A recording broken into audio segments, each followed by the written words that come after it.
Michele, Roland. did you ever think, young girl growing up in New York, you would be in the NBA one day? No. And if you saw my basketball skills, you wouldn't have either. Absolutely not. Absolutely not. See, the reason I asked that question is because, and I made that statement, it was probably about 4 or 5 years ago. It was at one of the NBA All-Star games, and I was when Mark Tatum became deputy commissioner. I said, Mark, I really think y'all should do a different set of NBA All-Stars.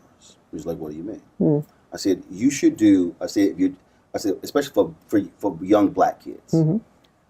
Here are these NBA All-Stars, these African Americans who don't bounce a ball. They're in the NBA. I said, because we need to change the view in the community that, okay, I can only play ball, versus the people who are accountants and lawyers, the people who are doctors, who are medical specialists, the people who are in executive roles, because now you reframe this idea of the role that we play in sports. Absolutely. I tell people all the time, this is a game, but it's a business. And the ecosystem that surrounds this game is vast. And it includes lawyers and doctors and accountants and people in marketing and communications. And none of them, a few of them, look like us. And so one of the things that we're doing now with HBCUs, and I know this will interest you, is we want to introduce African Americans that are interested in sports to exactly what the opportunities are that have nothing to do with being able to bounce a ball. And there are tremendous opportunities if we take advantage of them. And of course, we got to open some doors. But yeah, I mean, you can be in this business and not have any ability to put a ball through a hoop. And your career will last a lot longer than all the players, and that's sort of that thing that so when we were having that conversation, I said, because it sort of went back to when I was at Texas A&M. I remember sitting with one of the presidents. I said, y'all do a masterful job of recruiting black football players. I said, but you do a horrible job of recruiting black scholars. I said, when you're going to somebody's living room, you're talking about these are how many first round draft picks we have. I said, well, you should have a database of, here are the African Americans who have graduated from our university who are now CEOs or vice presidents of companies or different roles. I said, now all of a sudden, that young man, that young woman is going, whoa, hold up. I said, they're seeing those people. I said, that's how we have to redefine black excellence, because if we're only fed, and it's no disrespect to Steph or LeBron, but if we only see that and we don't see the other roles and positions, then we'll never believe that we can even do those things. I mean, one of the things, I love LeBron for any number of reasons, but one of the things I particularly like about him is if you look at his inner circle, they look like him. Right, so you got Maverick that's out there. You got Rich Paul. They are not athletes. Well, Maverick will say that he had some skills, but they are. Rich is now one of the most powerful agents in our business, and he looks like LeBron. Maverick is now one of the most formidable producers in the business.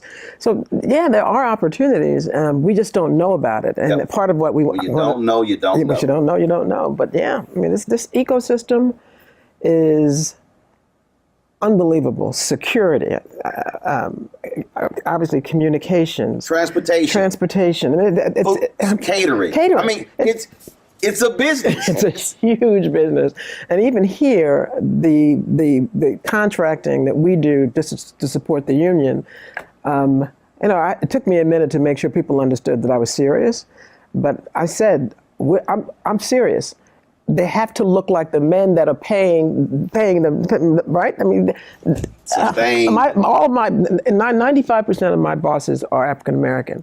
They support this union with their money, and their money needs to go to people who look like them. See, that is it's one, you said, look, y'all, I'm serious. Mm-hmm. But what that actually requires, it requires somebody coming in and saying, oh, y'all thought I'm cool with status quo. Right. I mean, when we talk about this battle that we've been in, fighting for dollars for Black-owned media, mm-hmm. it's sort of the same thing. The mm-hmm. argument I go in saying, this is your black market share. So can you explain to me why this is your black market share, right.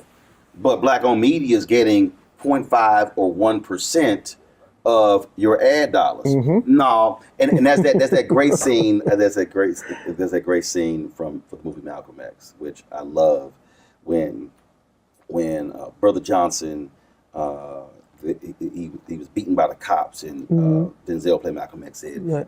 Get a doctor, and the ambulance comes, and then they take him to the hospital, and this white cop goes, all right, you came and got what you wanted, now y'all need to leave. And he goes, no, I'm not satisfied.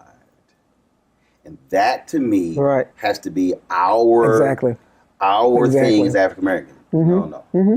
I'm mm-hmm. not satisfied. I mean, I have said to managers that who are hiring some mid-level person, and they bring me the resume, and it's somebody white, and I've said, well, how many African Americans did you interview?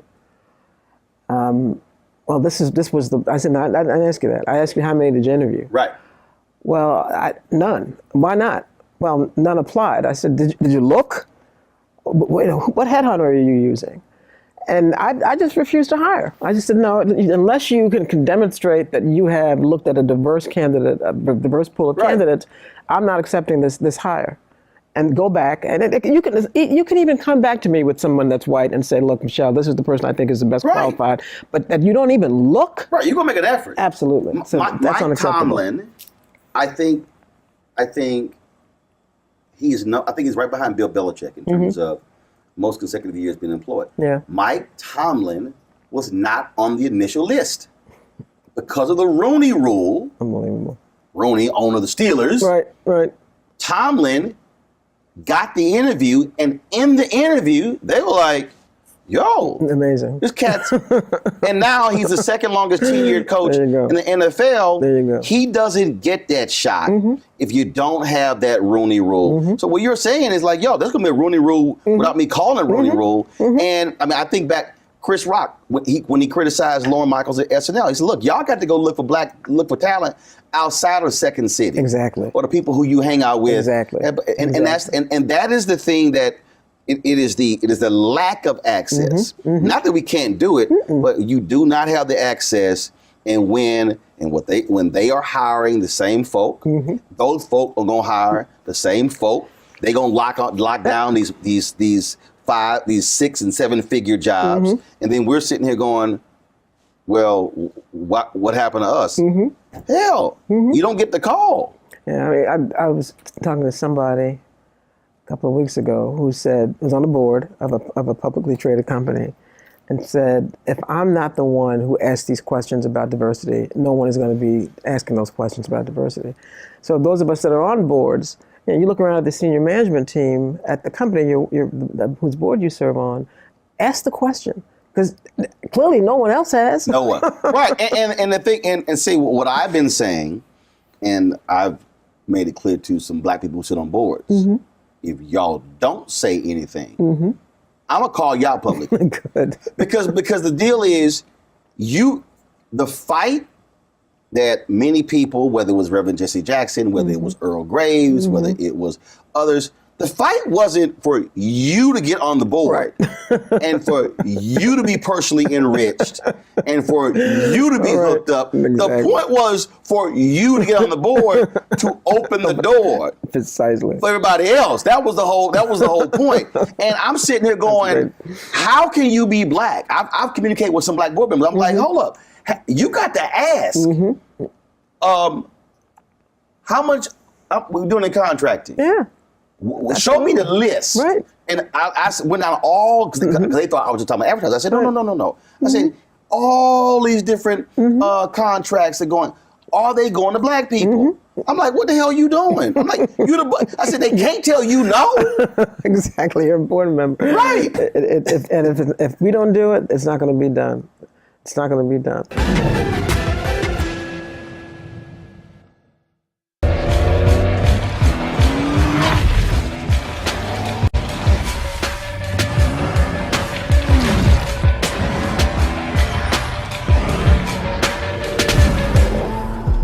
Pull up a chair, take your seat. The Black Tape with me, Dr. Greg Carr, here on the Black Star Network. Every week, we'll take a deeper dive into the world we're living in. Join the conversation only on the Black Star Network.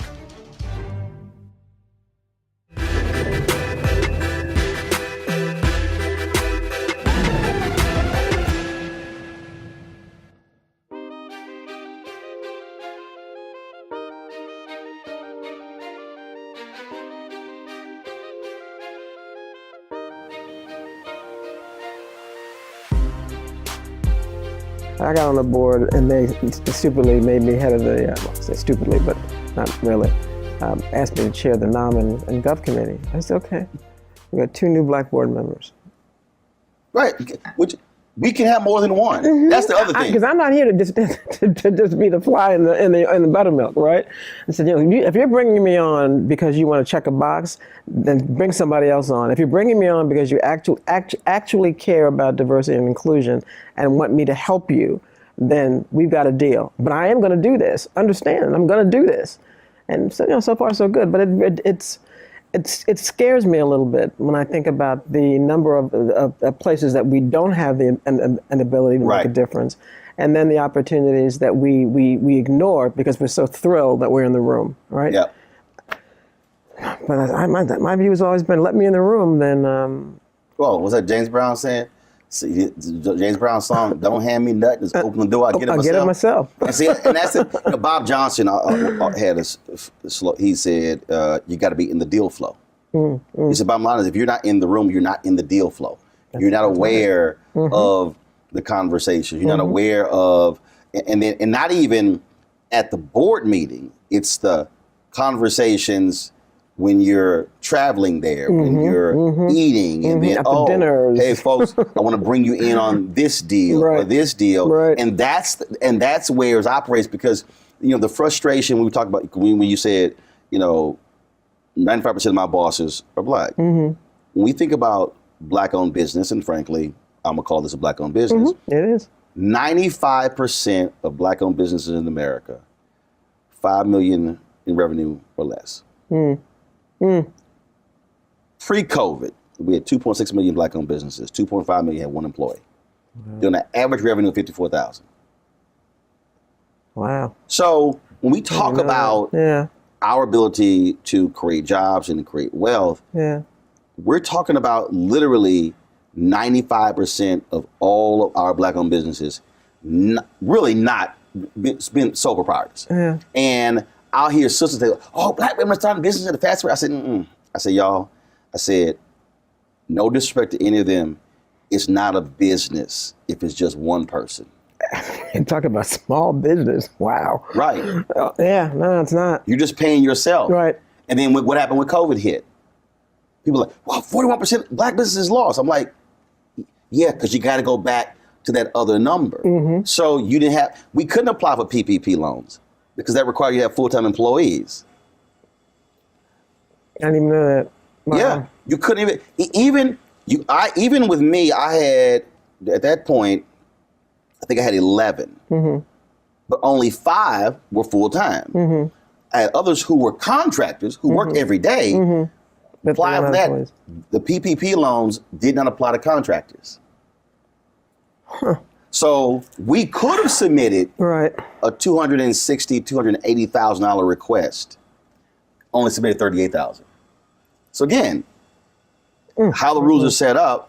So if we don't have, that's why for me the biggest thing is capacity. Capacity. How has that been for you also in working as executive director, getting even your players to understand capacity. That this is not just about even just the years that you're playing. I'm going to tell you, one of the things that I confess surprised me when I first got the job. And I knew they had to be smart. I mean, you can't just be talented and be able to survive and have a career in the NBA. So I knew they were smart. I didn't realize how business savvy many of them were, and many of them are. Because if no other reason, they get it. The average tenure here is 3 years. Not everybody plays 20 years, and these guys know that.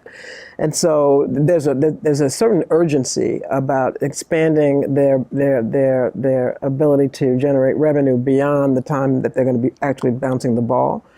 And so they kind of get it. I mean, they're now, who would have thought that athletes would be talking about creating a fund where they could both individually and collectively invest some of the money they have now for tomorrow. I mean, they understand generational wealth and what that could mean in ways that I didn't appreciate, and I suspect most people don't appreciate about them. So,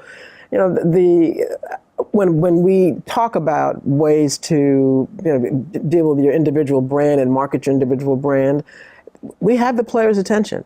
When we talk about opportunities, because we operate a business. The NBPA has a revenue generating arm, Think 450, and we talk about investing in companies and securing equitable shares. We have their attention. They understand that. And they also understand something which I guess I knew, and that is that they are the largest group of black millionaires on the planet. They get that. And so obviously they want to make sure that their individual contracts are as big as possible, but they also are incredibly interested, and we get their attention when we talk about how can we collectively figure out a way to make you even more wealthy and create something for your families beyond when you're going to be on Earth. This is an enormously savvy group of young men, and they understand that this is, again, a sport, but it's a business. And I'm impressed every day when I think, they're spending too much time thinking about the damn ball. No, they're not. They're thinking about tomorrow in ways that many young people don't. And the thing that for me I think is important, because it's very interesting when you study fans, because your fans are very emotional about their city and their teams. But what this culture has created, players have turned out to be villains oftentimes. It's true. When they decide to hold out, demand a new contract, demand to be traded. And we look at these owners as these pillars of the community who we love and adore, and folk, well, they turn to the players. We pay your salary. And I'll tell them, I'm going, but y'all ain't saying nothing to the billionaire sitting over there. Not a word. But you mad at these guys right here, and the point you just made, look, it's finite. What did Chris Rock say? He said, no, Shaq ain't rich.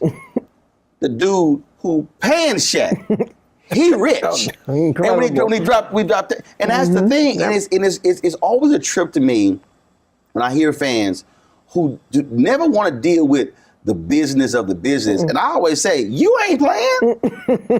That's true. You not rehabbing when you get injured. Exactly. If people knew, I mean, it's not the owners of these teams are not here simply because they like basketball. These teams make a lot of money, a ton of money, and because of this cap system, they can't spend as much money as they make on players because of this notion of some markets are going to be disadvantaged. When we talk about LeBron's money, if you don't know about LeBron's money, look at Jenny Buss's money. That's money. I mean, and that's talk about generational wealth.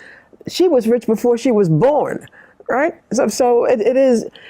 I think for number one, they don't know who the owners are, and the owners are smart and not trying to be publicly known. I mean, Mark Cuban is the exception, but most of these guys love to be anonymous because they don't want the ire. I mean, when they do find out, when fans do find out what they do and find out some of the business that they're in, then they get some negative attention.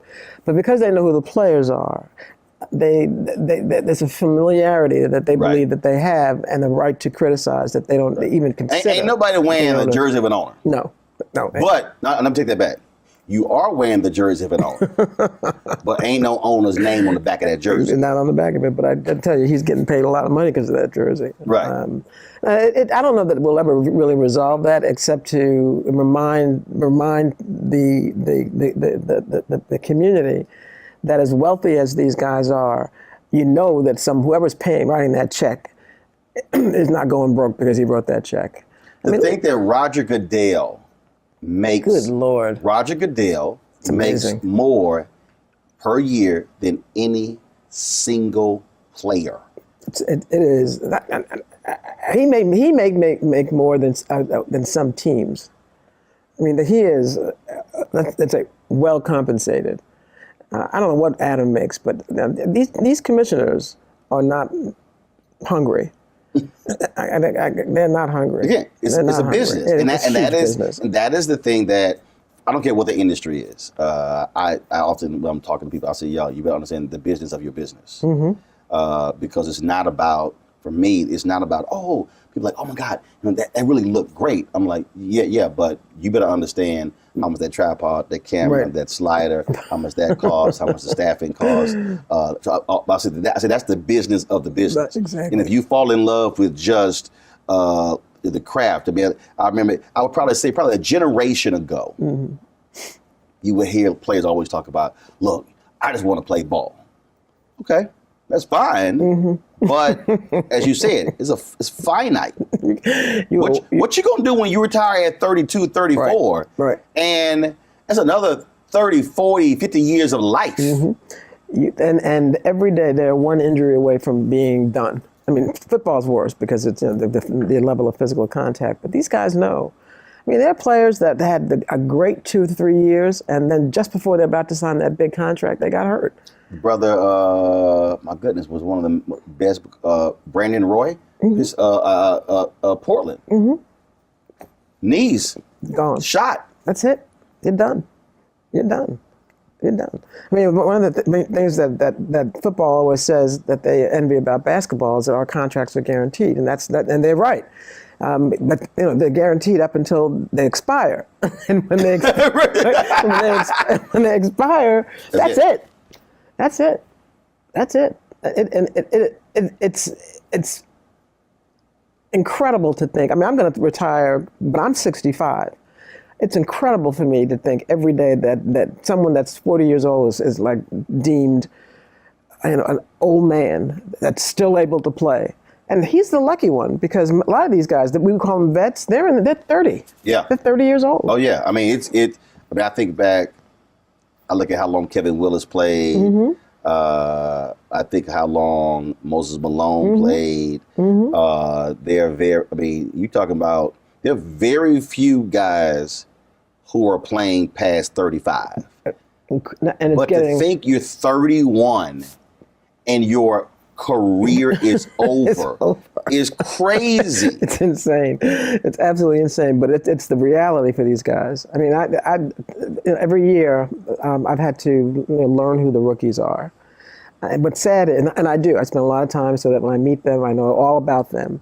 But as it turns out, half of them I never see after the first year because they just don't make it.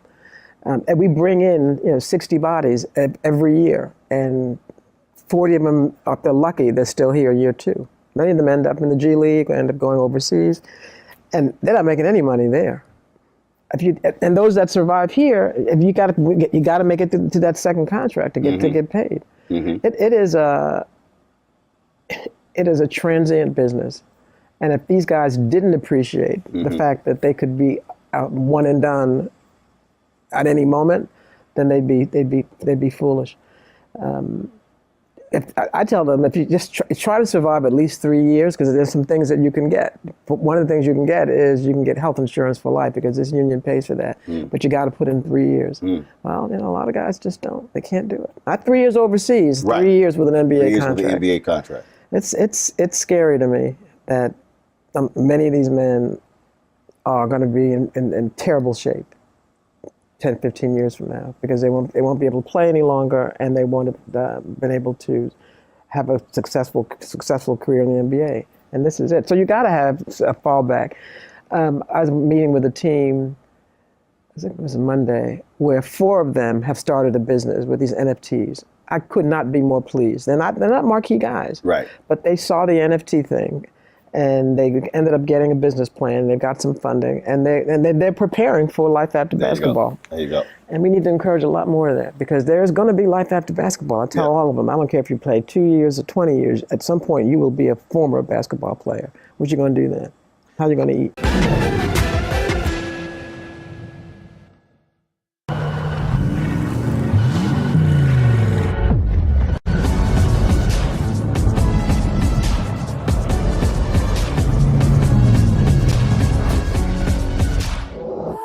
Don't you think it's time to get wealthy?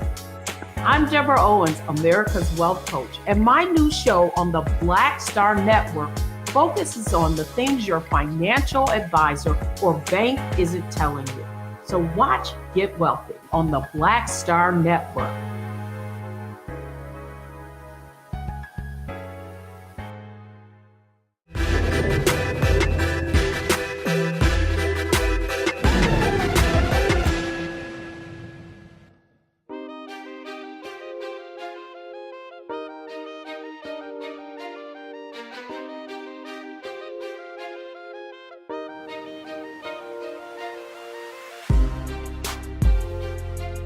How did you get here?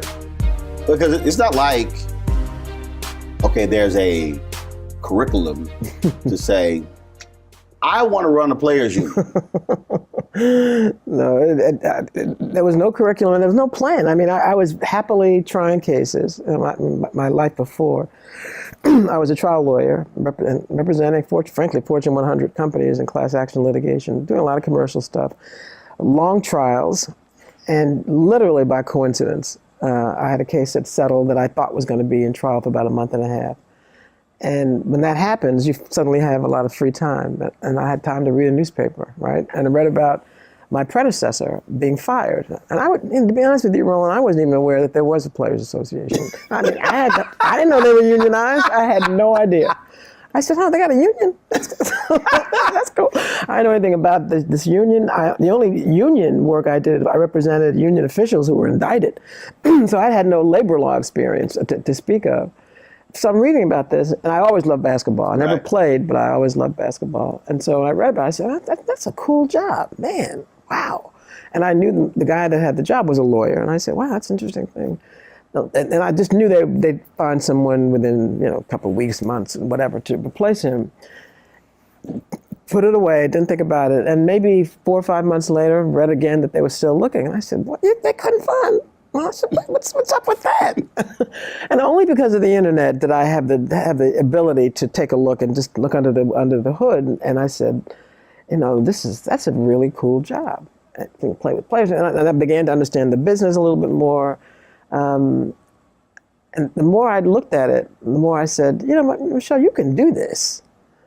And then I said, nobody can do this better than you. Hell. And then when I found out the players interviewed you, that's all I needed, right? I said, okay, good.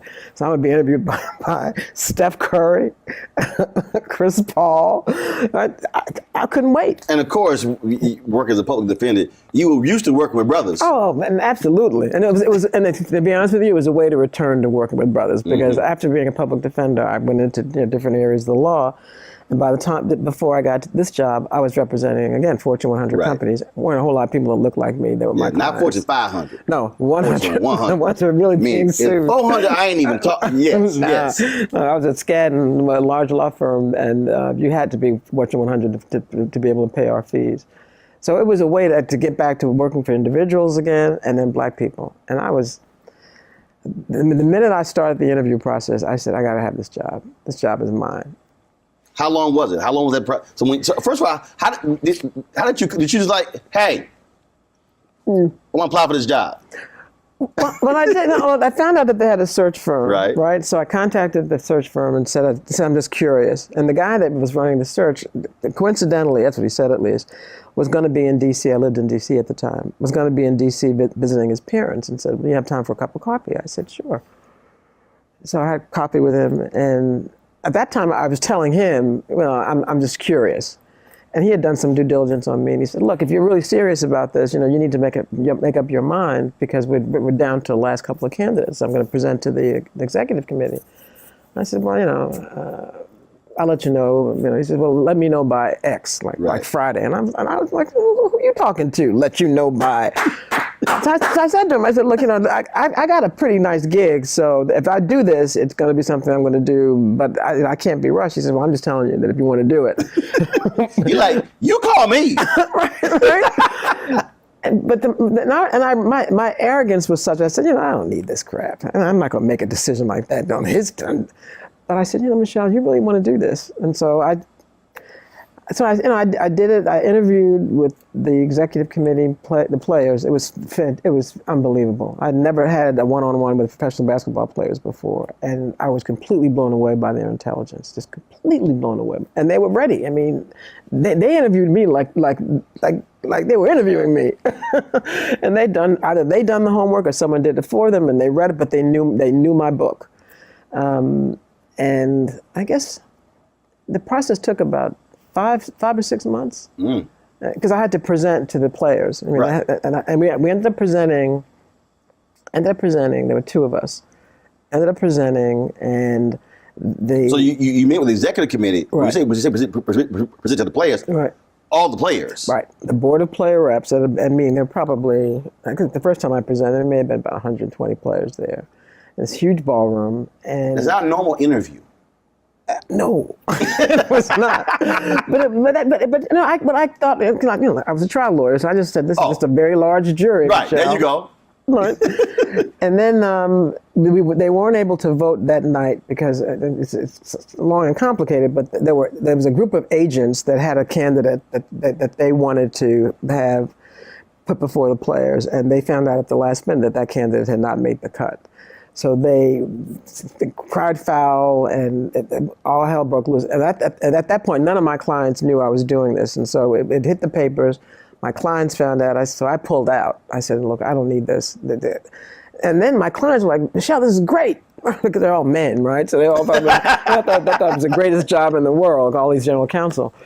And so I said, "Okay." And then a couple of the players called me and said, "Please stay in. We really we're going to get through this, but it's just." And so I made the cut again, and then presented again, and then they voted me in. It took about 6 months, though. It was. I'm not gonna lie. It was a blast. Because the players are just fantastic men. They're great men. I'll miss them. I mean, it was funny when you said, "All right, this is like a jury."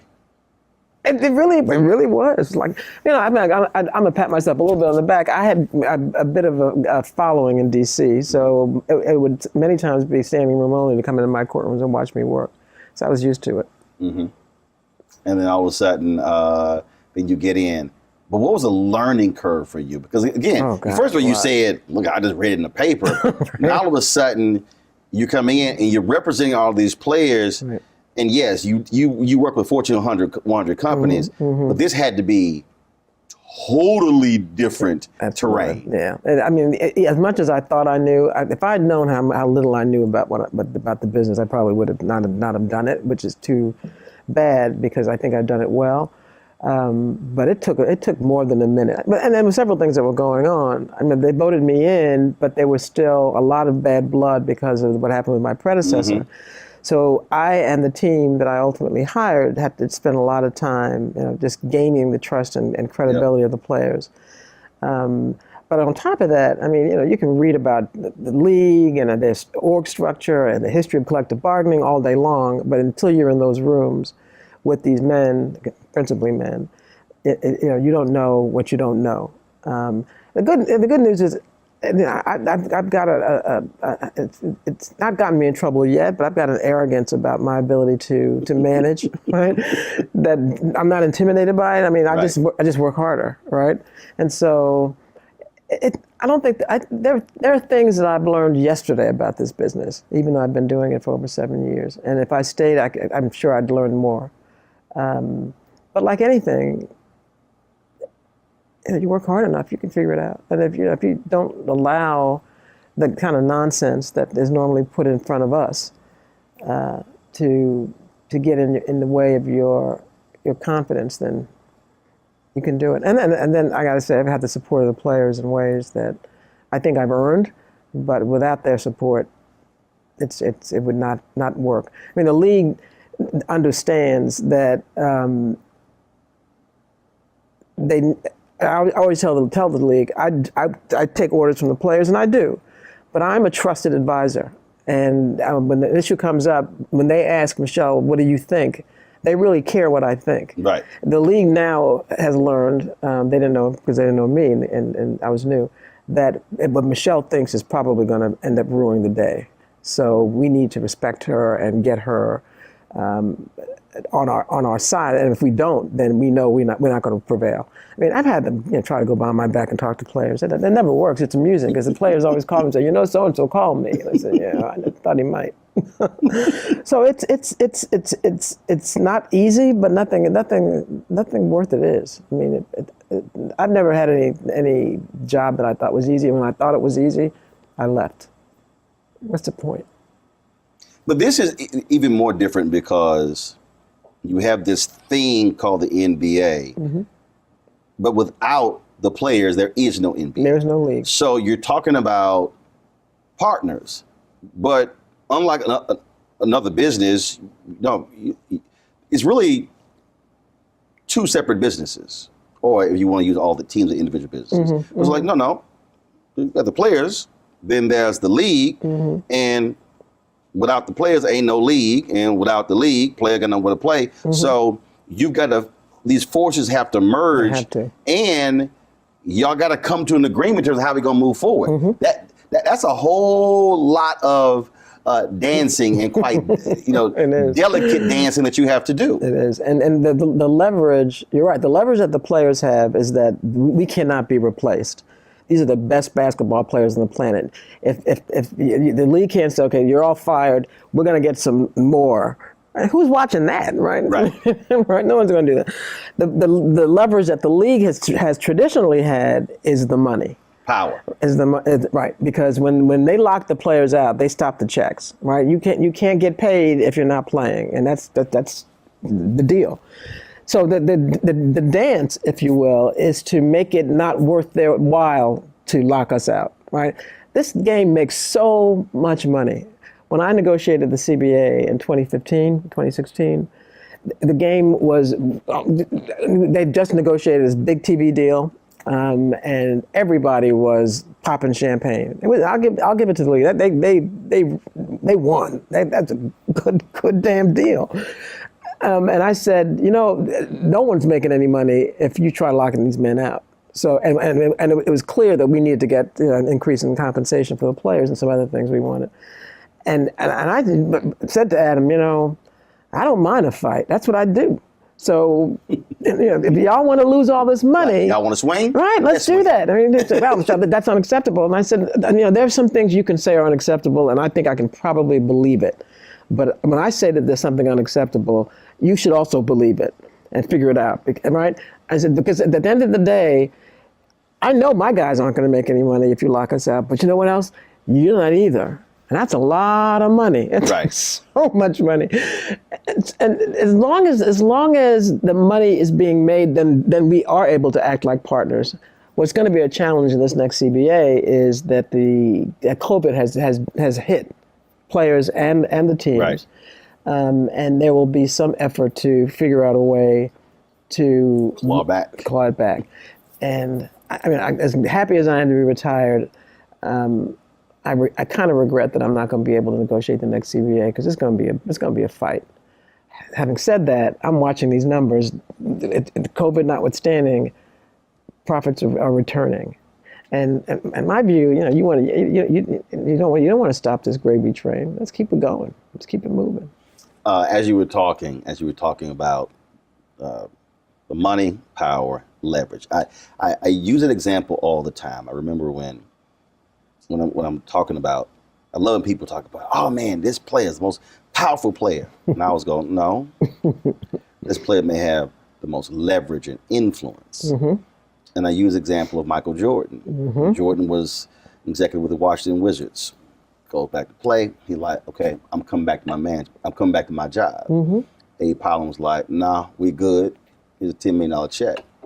Jordan gets pissed off, all upset, leaves the $10 million on the table, walks out. And I tell people, I say, y'all, that was the difference between leverage and power. Right. When Michael was playing, Michael had leverage because he could put butts in the seat. Right. He could sell corporate sponsorships. He can sell suites.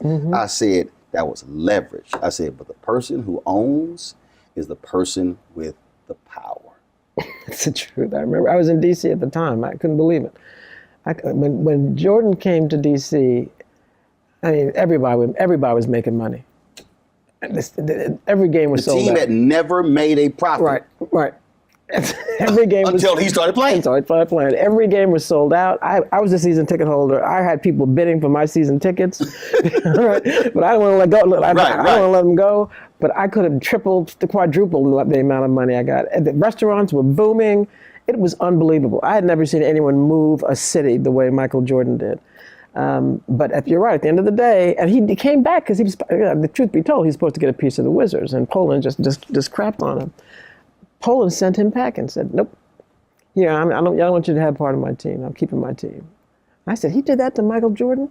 That's power. Right. That's power. And that's the thing that when I'm talking to folks, I say, guys, never confuse the two. You can be at the height of your athletic prowess. I said, but you're still working for somebody else. Exactly right. That's true. But you're right about the leverage. It's as yesterday I was reading. Our ratings are traditionally not very good this time of year, at the beginning of the season, and they were terrible last year. Well, but they went up this year, and the reason they went up is because Steph is back. He's playing again. And the Warriors are winning again. And we have our ratings, and they went down. He got injured last year. He got injured. Clay got injured. Right. They didn't make the playoffs. They didn't. Our ratings are like incredible. Yeah, your ratings are driven by you want to see the best players. If they're not playing, they're simply not playing. NFL learned that when they had the replacement players, and people were like, "Who the hell are these imposters?" And that'll never happen in basketball, and they know it because of the lesson of NFL. I mean, the ratings for West Coast teams went up when LeBron moved to the West Coast, and the ratings for East Coast teams went down because he moved to LA. They have incredible leverage, and that's the point. They need to figure out how to have power. And one of the things Michael is now powerful because he owns Charlotte Hornets. Right. Now it's a mid-market team, but he's an owner. He's an owner. Yes, he's a former player. Right, but he is an owner. But he's an owner. It makes all the difference. I mean, you can be a former player and you still ride with players. Right. He's an owner. Right. Gotta get more black people owning these teams. I mean, I'm not mad at Bob Johnson because it ended up with another black man, but when he sold the Hornets, I was pissed because I said, come on, man, there's only one. But then Michael got it, so it worked out well.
Hi, I'm Dr. Jackie Hood Martin, and I have a question for you. Ever feel as if your life is teetering and the weight and pressure of the world is consistently on your shoulders? Well, let me tell you, living a balanced life isn't easy. Join me each Tuesday on Black Star Network for a Balanced Life with Dr. Jackie. We'll laugh together, cry together, pull ourselves together, and cheer each other on. So join me for new shows each Tuesday on Black Star Network, A Balanced Life with Dr. Jackie.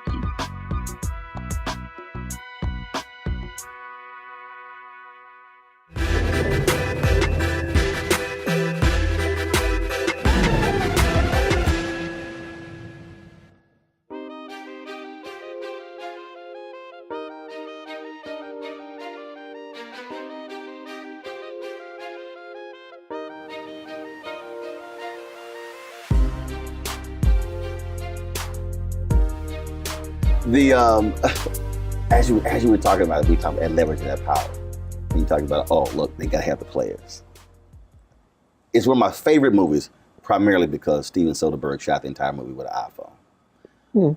But also I love the concept behind it and me sort of being a renegade, a disruptor, someone who, not that would be you. That's me. I love High Flying Bird. Have you seen High Flying Bird? Are you serious? I've never even heard of it. Oh my God, I cannot. Okay. Is it a basketball movie? Yes. You're kidding me. Oh, this is crazy. Okay. Andre Holland is an agent. Right. And they're talking about an NBA lockout. I did see that. Sonia Son is playing the role that you had. Right. I did the Players see that. Union. Right. I did see that. First, Right. again, I watched the movie because as a content person, Soderbergh shot the entire movie with two iPhone 7s. That's amazing. This is before the iPhone 11, 12. Yeah. Bill Duke, so the classic line, they invented a game on top of a game. But the reason I love that, because the whole thesis of how he brokered a new deal by leveraging the players, saying, you now know in social media, they can literally create. It was these 303 games. They've already sold 20,000 tickets or whatever the heck, and completely word of mouth, whatever. So just again, from how I think about from a business standpoint, when people come up to me and they're like, well, so what, you launch your own show and you just launch your own network, and I'm going, yeah, because I'm leveraging my 3.5 million social media following and now developing these other things, and then pushing advertisers a certain way, saying, now, do you want me to call you out? We can do that. Right. Or we can do business. And I love that. I love it because, again, what it is, what he was saying to players, what he was saying to play in that movie was that you are, in essence, individual corporations. Yes, you are an employer of the team and the league, but you are individual corporations. And if you think of yourselves in that way, it completely transforms your thinking. Right. And that's power. Right. So yes, LeBron works for a team, has leverage, but because he's built these other companies, he's now taking his leverage to create power, send his boys to school, make sure y'all get trained. Now they've created, and so that to me is that's capacity, that's building capacity, that's building power. Yeah, I tell the players all the time, you are the CEO of your brand, of your own company, and you need to figure out a way to grow your revenue, and you can't. No company wants to rely on one source of revenue. There you go. All right. Multiple streams of revenue. There you go. And I think that they're appreciating that. There's always been a threat. I'm told. I was never in a lockout, but I'm told there was always a threat during a lockout that the players would form their own league.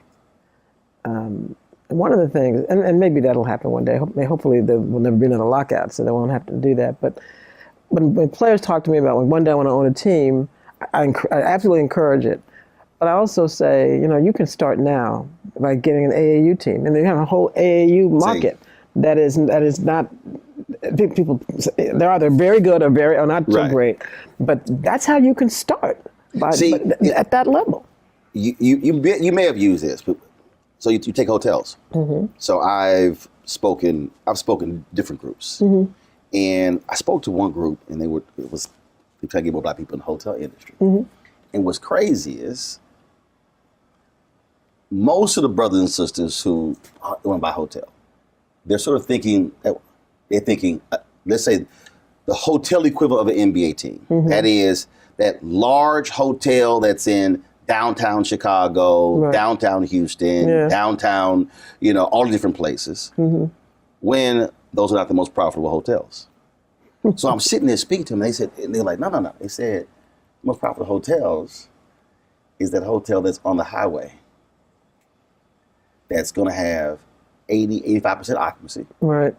No room service, no dorming. It went through this whole deal. That makes so much sense. And they were walking me through it, and they were trying to get African Americans to become franchisees. And they kept saying, but most African Americans were thinking the large, we could have our black conventions. And they were like, they said those have such a low profit margin.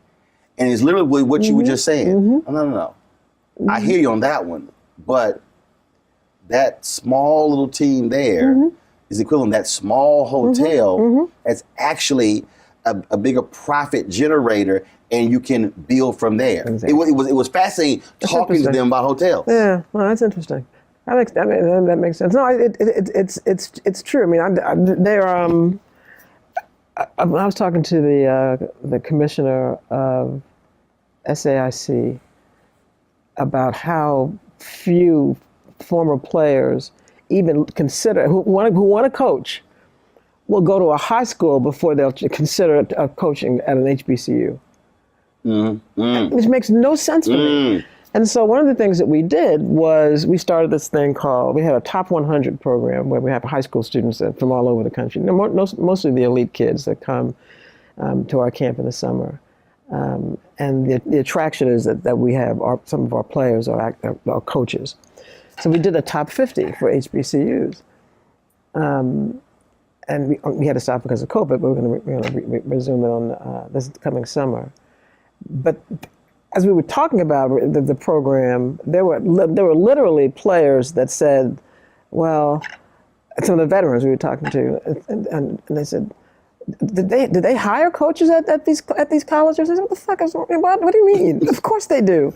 So we've gotten like 6 guys in the last 2 years to. Kenny Anderson's at Fisk. Exactly. Reggie Theus just took over as athletic director. Head coach at Bethune-Cookman. There you go. And so to understand, because they'll let you play, these Division I schools let you play for them, but they won't hire you when you want to get a job in the coaching facility. Reggie Theus went to UNLV and because I play in different golf tournaments. Every time they had the opening in UNLV, couldn't get it. So what you're talking about, no, these are opportunities. Absolutely. Max, hit the opportunity. Absolutely. It's amazing to me. So, I get it. You want to own the Golden State. Well, Golden State ain't going to be for sale for a minute. So, so figure out a way that you can get in the business of team ownership. A finite number of teams. Right, only 30. They're probably going to be 31 in a minute. It's going to be Vegas, I tell you. But and then of course getting an ability to buy into a team is a mystery to me. I mean, the league decides who's going to be an owner and who's not going to be an owner. The one thing my swan song is because right now a current player cannot own a team, right? It's only a former player can because of these notions of there being a conflict. But there's no reason that the NBPA, the union, can't have some ownership interest in a team. There's no conflict if we have it in every single team. Now, the one thing that Adam did because of COVID, and presumably because teams were losing money, was agreed that venture money could come into teams. So every team can sell up to a 20% stake to a venture fund, and they've been doing it. This is presumably to raise capital. Right. Well, if you're going to let venture in, then let me in. Right. Let me in. I mean, if I get some money, and I can get some money, and it may be just a little sliver of equity. But equity is equity. But equity is equity, and because it drives me nuts when you hear about these teams selling for billions of dollars, and then not a nickel goes to a player, when it's only the players that have created the value. Right. It makes me ill. So one of the things that I would like to at least get them talking about is you don't have to give it to me. You should give it to me, but you won't. Then that's fine. But let me buy a piece. Right. Let me buy a piece of every team. It may be literally maybe 1% of 1%, but I want to make sure that anytime a team is sold, that some of that money goes back into the players' coffers. That's what I'm going to do. Yeah. Ownership is ownership. Oh, look, I tell people all the time, and the thing is, it's understanding and not getting caught up in the hype of we were talking about beforehand. When I'm having these conversations with people, I had brothers and sisters come, man, but I wish you were on CNN, I wish you were on MSNBC, and I wish you were, and I was like, yeah, but they get checks. I write checks. And that's the difference. That's the difference. But also, I control the narrative. Exactly. I'm not asking permission. And it's so hard for a lot of folks because they're like, and I mean, I had this major entertainer say, yeah, but man, we need more people to hear your voice. I said, bro, I'm good. I think part of it is that we've never done it. I mean, once you've been in control, it's really hard not to stay in control. Or we've talked to, or we haven't talked to enough people who have Who've had it, yeah.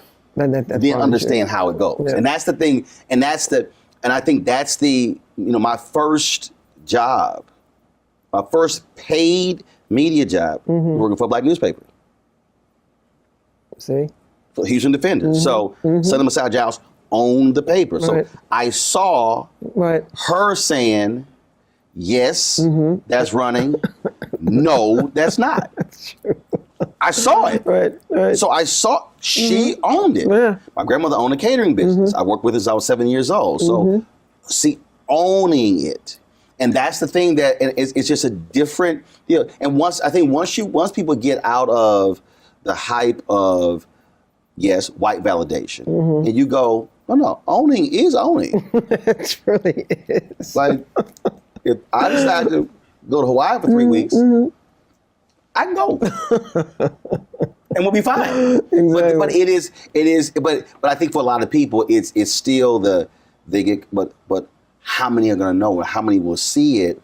And once you get beyond that, you're like, no. And other people, no, I'm good. They think I'm like, oh man, but I see you, man. You were working and you were setting the tripod up. I'm like, yeah, because I know how to set it up. I had one dude told me. He said, man, you ain't gonna bother to do that. I said, why am I gonna pay somebody to carry the tripod when I can carry the tripod? He was like, I bet he was serious too. No, I know. I've seen that mentality so many times. It's sad. It really is sad. I saw one of my players came in here this was a couple of years ago, and he had like 6 people with him.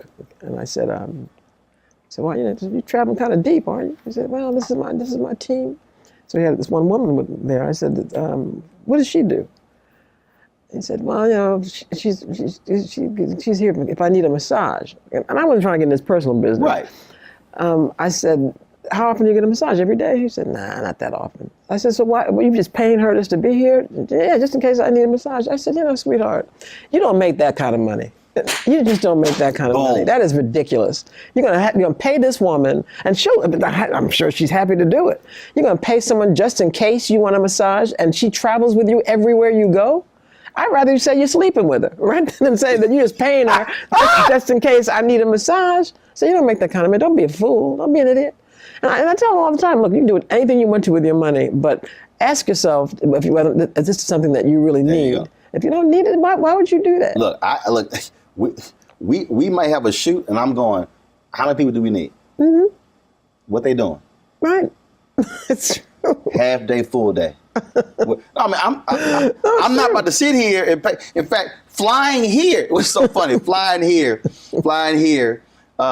One of my guys, we were a shoot in Georgia. One of my guys said, hey, we need y'all to bring the bag with all the other cables. So Antoine and I go to the airport. He was like, damn. He said, man, that's gonna cost. That bag is I think about 85 pounds. And so my driver dropped us off, and we had a bunch of our gear in the Sprinter. I was like, no, we good. He's like, what? I said, well, first of all, I'm 1K on United. So I get 3 bags up to 70 pounds. There you go. I got one. That's going to be the second one. It was overweight. I said, I took some stuff out of a duffel bag that was in the Sprinter. Because he driving it back to D.C. Took it out. I said, we can put about 30 pounds worth of stuff in this duffel bag. I said, all 3 bags fly free. Now, I could have easily said, man, look, I'm going to go ahead and pay that $50, $75. Hell no. Why? Take that. I ain't got no problem. We were leaving the shoot last night. We knew we were going to shoot all day. I bought, so Simba guy at the store, he came back. Turkey meat, bread, chips. We had drink and everything like that. So we leave. We finished late. We worked about 14 hours.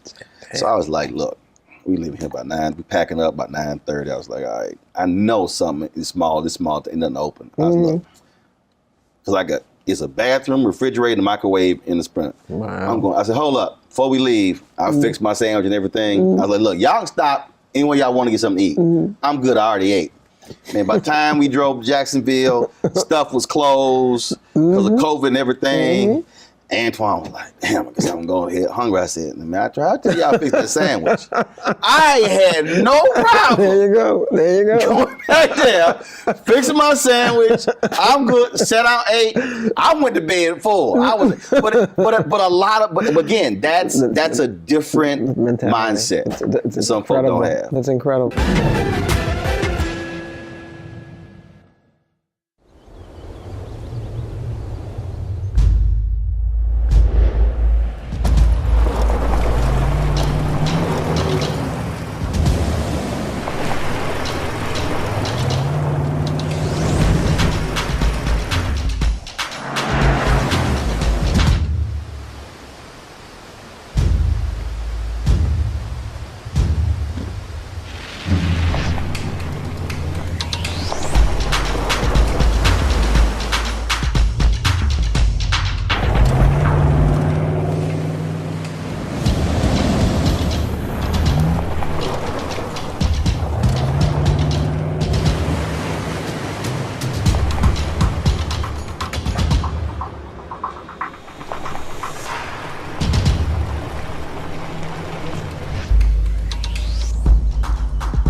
We're all impacted by the culture, whether we know it or not. From politics to music and entertainment, it's a huge part of our lives, and we're going to talk about it every day right here on The Culture with me, Faraji Muhammad, only on the Black Star Network.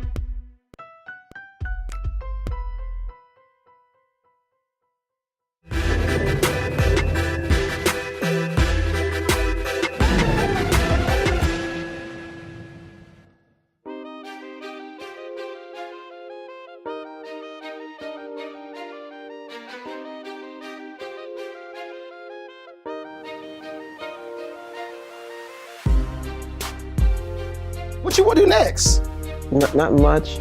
I really don't. I believe in retirement. I really do. I believe in. I think I said years ago. I said, I spent so much time working. Right. And I loved everything I've done. And when I didn't, I stopped doing. I did something else. But I did say that if God was good enough to keep me healthy at 65, then I'm going to do whatever I want. And that probably means that no one's going to pay me for that. Right, because I want to do whatever I want, right, when I want to do it, how right, I want to do it, and maybe not do anything.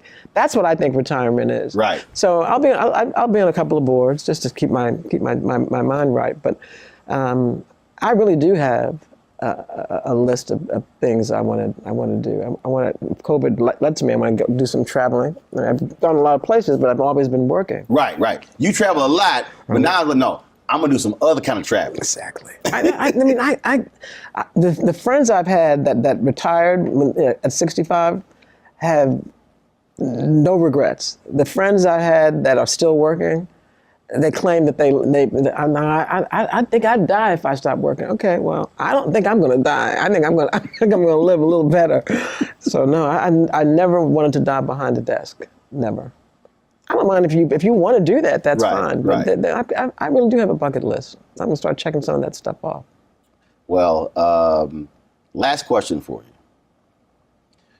What is the most important thing, the one thing that you pass on or have said to your successor?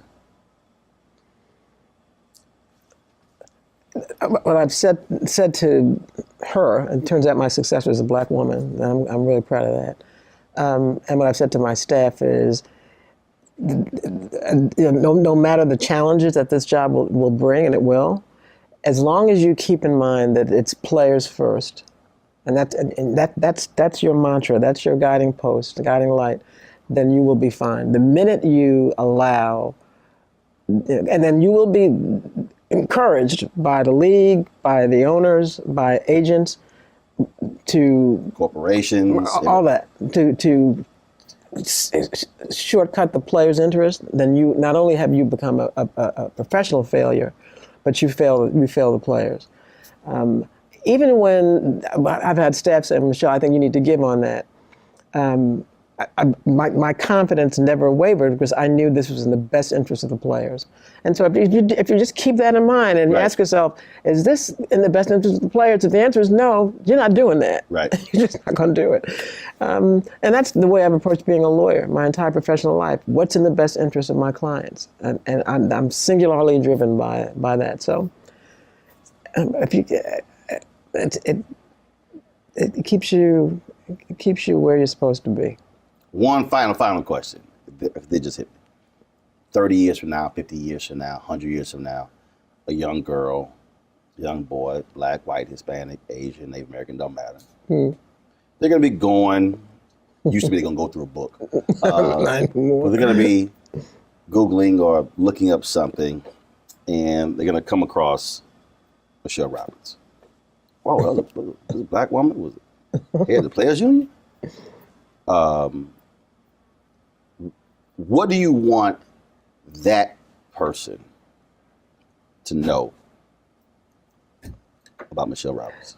That she's not special, but had the good fortune of having someone in her life that believed in her and told her, you got to believe in you too. And that was my mother.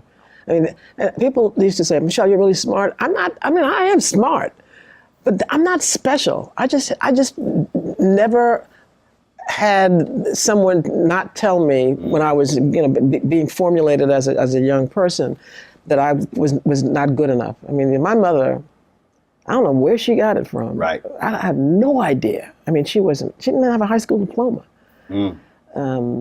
But she would not fathom the notion that I couldn't do whatever I wanted to do. I wanted to be a lawyer when I was 7. You know why? Because my mother said, you want to be a lawyer? Then you're going to be the best damn lawyer that ever was. And don't let anyone tell you that you can't be. And so there's nothing special about me. It's just that I was fortunate enough to have someone who believed in me and made me believe in me. So, because there's so many people out there that every day want to tell you that you're not supposed to be here. Yep. That's crap. Well, I appreciate you sitting down with me. You've always been supportive. Everybody watching, y'all don't realize I might get a text from Michele, and this is text. You are crazy. You had me cracking up when you said sometimes you be watching the show with the sound down, but you don't want to bust out laughing in the middle of a meeting. It's true. It is true. And then I tell you, Roland, I don't ever want to be on your bad side. Just call me up and say, Michele, I hate to have to do this to you. So I'll be sure I'll be out of the country. I never want to be on your bad side. This is funny. It's a true story. I really like Isaiah Thomas. Oh, that's my brother. But Isaiah Thomas went on Jason Whitlock's show. And he said a few things. And I was like, Zeke, look. And I did. I was like, say, bro, I'm going to have to hit you. I said. You gave him a heads up. I said, look. And normally I don't give a heads up. I said, Zeke, a few things you said. I'm going to have to correct. Good Lord. I know he was shaking. He was like, and then Zeke, man, look, you know, he said, I remember I was one of your first Bring the Funk fan club members. I said, I appreciate that. I said, but I'm gonna have to school you. I'm gonna have to hit. Well, do me a favor. If it comes to that, just let me know. Don't let me. Michele, you watch Roland today? just let me know, brother. Let me know. I've had a few folk like, damn, bro. I like, look, y'all. Look. Somebody got to say some stuff, and I have never been scared. I tell people, I grew up. I never spent the night at a non-family member's house. No, we had too many family. I mean, that's my mama, my maternal side. Yeah. My mama had 7 brothers and sisters. Wow. The 8 of them had 42 kids. That's a family. Those 42 kids, I think, 80 or 90 kids. Yeah. And then those kids have had more than like 150. So wasn't no room for friends. So I'm good. I ain't never had friends growing up because I had family members. So I still got a large family. So I tell everybody, I'm straight. So if I got to swing on somebody, I got a crew that's gonna always love me. You don't need no friends. You got plenty of family. Yeah, I'm just looking. Look, sometimes, but yeah, I sometimes had to make that phone call. Say, bro, poor Isaiah. Yeah. And I said, Zeke, I love you, but I got to correct a couple of things. Hopefully he should take my phone call back. I'm like, Zeke, He's a good brother. I was like, next time before you go, call me before you go on. Jason, huh? Now I give a few. Oh yeah, right there. Well, matter of fact, it was with LeBron when I interviewed Jason.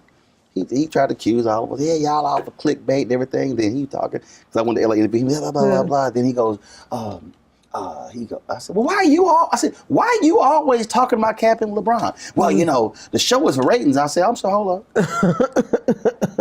He talked about clickbait. Didn't you just accuse everybody else of clickbait? Mm-hmm. But you just admit you talk about them for ratings. And there's this look. This was a look he gave. Mm-hmm. and I let it sit there. Nobody talked. Mm-hmm. Let it pause. Look on his face. And that look was, he just got my ass. That's exactly what it was. And the look on my face was, I just got you. I was done after that. I'm gonna try to stay out of your crosshair. Michele, I appreciate you. All good. No, I appreciate you talking to me. I appreciate it. Enjoyed it. Mm-hmm.